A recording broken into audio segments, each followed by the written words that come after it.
গত বছরের সবচেয়ে আলোচিত আন্তর্জাতিক ঘটনাগুলোর একটি ছিল ইরান ও ইসরায়েলের মধ্যকার সংঘাত। টানা ১২ দিনের সেই উত্তেজনাপূর্ণ যুদ্ধ এখনও দুই দেশের মানুষ ভুলে যেতে পারেনি।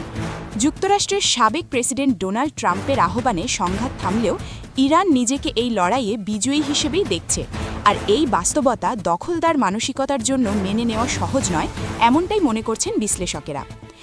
ইরান ও ইসরায়েলের সম্পর্ক দীর্ঘদিন ধরেই চরম বৈরিতার, তাই হঠাৎ করেই ইসরায়েলের প্রধানমন্ত্রী বেনিয়ামিন নেতানিয়াহুর একটি বক্তব্য আন্তর্জাতিক অঙ্গনে বিস্ময়ের জন্ম দিয়েছে। অনেকের মনেই প্রশ্ন জেগেছে, মাত্র ৬ মাসের ব্যবধানে কি তবে সব তিক্ততা ভুলে দুই দেশ নতুন সম্পর্কে এগোচ্ছে? কিন্তু বাস্তবতা বলছে বিষয়টি মোটেও তেমন নয়। কোনো বন্ধুত্বের বার্তা দিতে নয়, বরং ইরানের অভ্যন্তরে সরকার বিরোধী আন্দোলনে জড়িত কিছু জনগোষ্ঠীর প্রতি প্রকাশ্য সমর্থন জানাতেই এই অবস্থান নিয়েছে ইসরায়েল। ইসরায়েলের পক্ষ থেকে বলা হচ্ছে, যারা ইরানের সরকার পতনের দাবিতে আন্দোলন করছে তাদের পাশেই রয়েছে তেল আবিব। রোববার সাপ্তাহিক মন্ত্রিসভার বৈঠকে প্রধানমন্ত্রী নেতানিয়াহু বলেন, ইরানের বিভিন্ন শহরে চলমান বিক্ষোভের প্রেক্ষাপটে তার দেশ ইরানি জনগণের পাশে রয়েছে। তিনি দাবি করেন, স্বাধীনতা, মুক্তি ও ন্যায় বিচারের আকাঙ্ক্ষায় ইরানি জনগণের যে সংগ্রাম, ইসরায়েল তার সঙ্গে সংহতি প্রকাশ করছে। নেতানিয়াহু আরও বলেন, সম্ভবত এমন একটি সময় এসেছে যখন ইরানের জনগণ নিজেদের ভবিষ্যৎ নিজেরাই নির্ধারণ করতে চাইছে। তার কার্যালয় থেকে প্রকাশিত এক বিবৃতিতে এসব মন্তব্য জানানো হয়।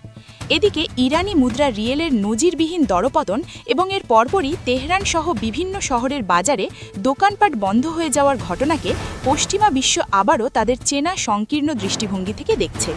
ওয়াশিংটন ও তেল আবিব থেকে যে বার্তা ছড়ানো হচ্ছে তাতে বলা হচ্ছে, ইরান ধীরে ধীরে ভেঙে পড়ছে। অর্থনৈতিক সংকটকে এমনভাবে উপস্থাপন করা হচ্ছে যেন তা অনিবার্যভাবে একটি রাজনৈতিক পতনের ইঙ্গিত দেয়। তবে বিশ্লেষকদের মতে এই ব্যাখ্যা বাস্তবতার সঙ্গে পুরোপুরি মেলে না। তাদের দাবি, ইরানের পরিস্থিতি অনেক বেশি জটিল ও বহুমাত্রিক, যা একক কোনো গল্পে ব্যাখ্যা করা যায় না। সরকারি তথ্য ও রাষ্ট্রায়ত্ত সংবাদ মাধ্যমের খবরে জানা গেছে, এখনও পর্যন্ত দেশের অন্তত ৪০টি শহরে বিক্ষোভ হয়েছে। এর বেশিরভাগই ইরানের পশ্চিমাঞ্চলে ঘটেছে। সরকারি হিসেব অনুযায়ী এসব ঘটনায় অন্তত ১২ জন নিহত হয়েছেন, যাদের মধ্যে নিরাপত্তা বাহিনীর সদস্যরাও রয়েছেন।